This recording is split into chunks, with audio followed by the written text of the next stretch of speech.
Morning student.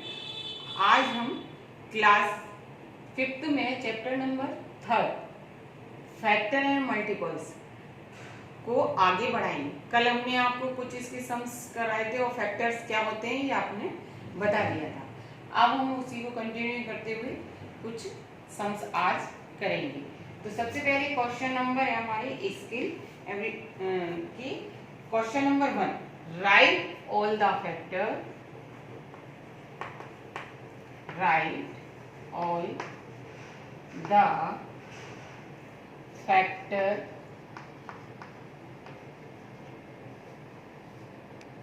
of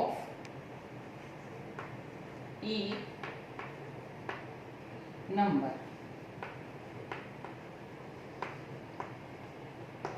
यानी कि हमें जो है फैक्टर्स के सभी फैक्टर्स के नंबर, यानी क्वेश्चन है हमारा कि ये जो नंबर है उसके फैक्टर कितने होते हैं।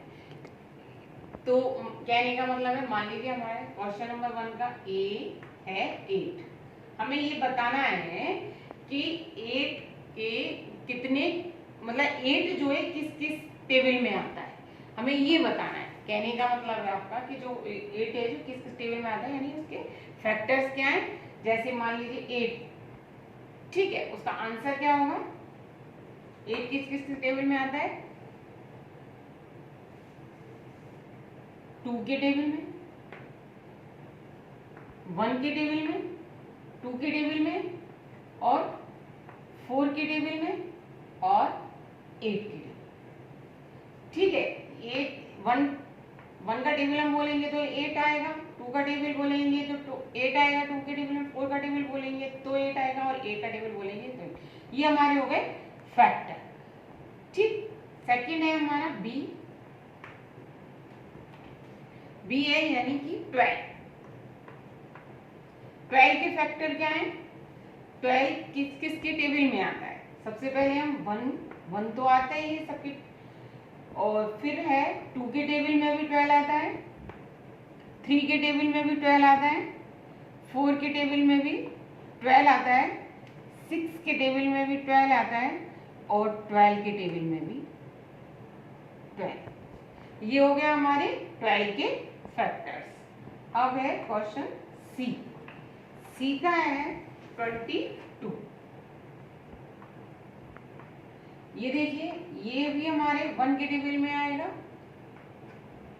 फिर 2 के टेबल में भी आएगा और 11 के टेबल में आएगा और 22 के टेबल, यानी 1 2 3 4 टेबल में हमारा ये 22 आता है। ये हमारे हो गए 22 के फैक्टर्स। नेक्स्ट है हमारा डी 25। इसके फैक्टर्स कौन कौन से होंगे। सबसे पहले 1, फिर 5, फिर 25। ये इसके फैक्टर्स हो गए। ठीक, ई है हमारा 35। इसके फैक्टर्स हैं 1, 5, 7। देखिए 1 के टेबल में भी 35 आएगा, 5 के टेबल में भी 35 आएगा, 7 के टेबल में भी 35 आता है और 35 के टेबल में तो 35 है। ये हो गए 35 के फैक्टर्स। 1 2 3 4 टेबलों में 35 आता है। तो बच्चों ये हो गए हमारे फैक्टर्स, नंबरों के फैक्टर्स। नेक्स्ट है हमारा second question. Second, find the number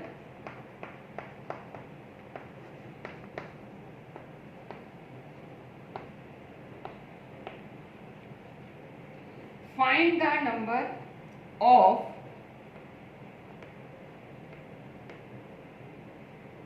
each। ये जो नंबर दिए हुए हैं, सबसे पहले ए है, find the number of factor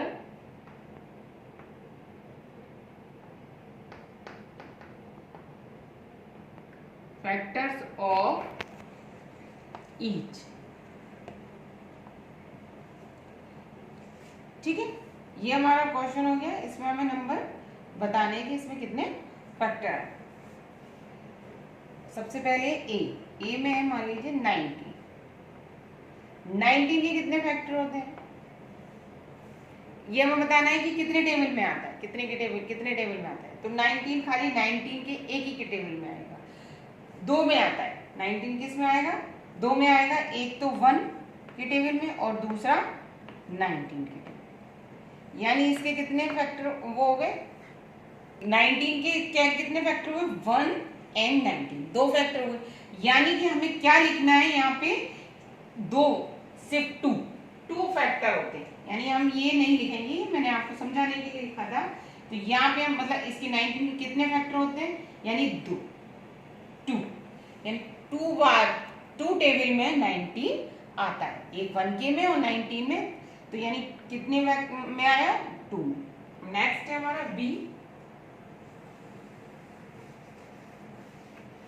समझ में आ रहा है बच्चों आपको कि ये जो फैक्टर थे इसमें हमें बताने थे किस किस टेबल में आता है, और इसमें हमें ये बताना है कि ये 19 जो है कितने टेबलों में आता है, यानी कितनी बार में आता है।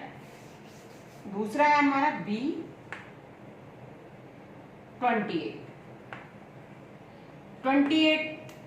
ये कितने उसमें आएगा, 6 में। कितने में, 6 बार। जैसे 2 के टेबल में, 8 के टेबल में, 28 के टेबल में, 1 के टेबल में, इस तरीके से ये 6 बार आएगा टेबलों में, 6 बार 6 टेबलों में आएगा। तो हमने यहाँ लिख दिया इसका फैक्टर 6। अब है सी का है 36। ये कितने टेबलों में कितनी बार में आएगा, 36 कितनी बार में आएगा, 9। कैसे, कितने फैक्टर होंगे इसके, 9। यानी कि 3, 6 और 9 के टेबल में इस तरीके से 9 इसके फैक्टर हुए। 36 के कितने फैक्टर हुए, 9। फिर है डी 43। ये हमारा सिर्फ 2 के 2 बार, 2 टेबलों में ही 43 हम आएगा, इसलिए हमारा इसका 43 का फैक्टर हुआ 2, यानी 1 में और 40, यानी 43 के 2 फैक्टर्स। अब नेक्स्ट है ई है हमारा 90 के कितने फैक्टर होंगे, 10।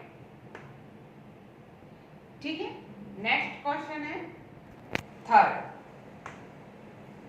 Question number 3, find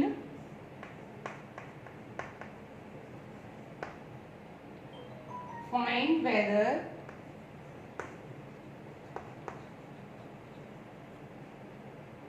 the given numbers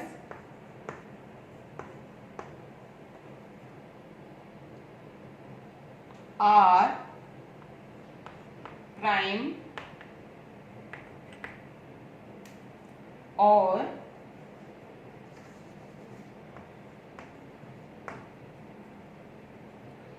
composite।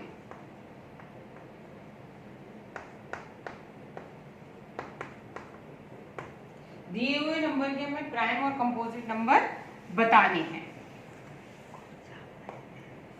ठीक है, यानी जो अब मैं नंबर लिखने वाली हूं उसमें हमें बताना है कौन सा प्राइम है और कौन सा कंपोजिट है। तो ए है हमारा 26, बी 46, सी 49, डी 59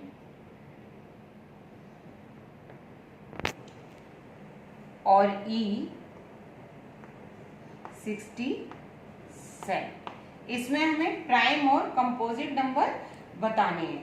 अब ये प्राइम क्या होते हैं और कंपोजिट क्या होते हैं? प्राइम जो नंबर होते हैं वो उसके दो फैक्टर होते हैं, ठीक है। एक तो 1 होता ही होता है और एक खुद का अपना टेबल होता है, वो होते हैं प्राइम नंबर।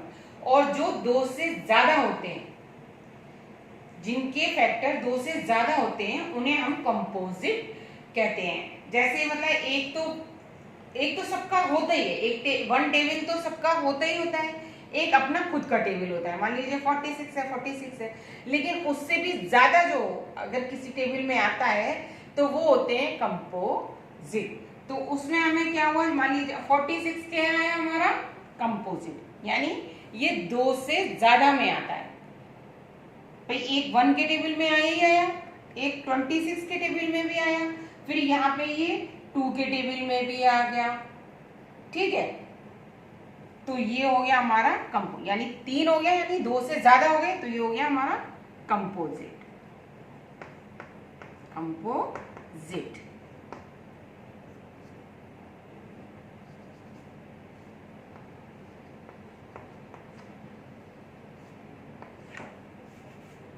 अब 46 क्या है हमारा, ये भी कंपोजिट है, क्योंकि ये भी 2 से ज्यादा इसमें फैक्टर होते हैं। एक तो 1 हो गया, एक 46 हो गया, और एक 4 भी हो सकता है, 2 भी हो सकता है, ठीक है ना। तो ये हो गया हमारा, ये भी कंपोजिट। बच्चों समझ में आ रहा है ना?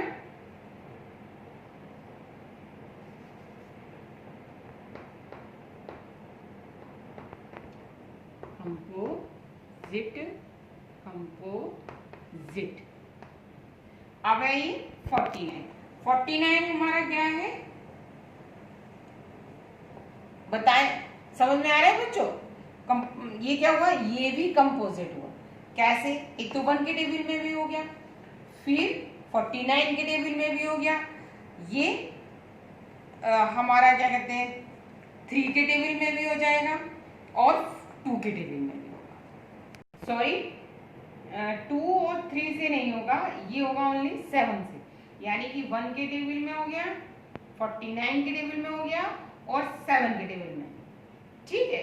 ये हो गए 2 से ज्यादा फैक्टर हो गए इसके, तो ये भी हमारा क्या हुआ, कंपोजिट।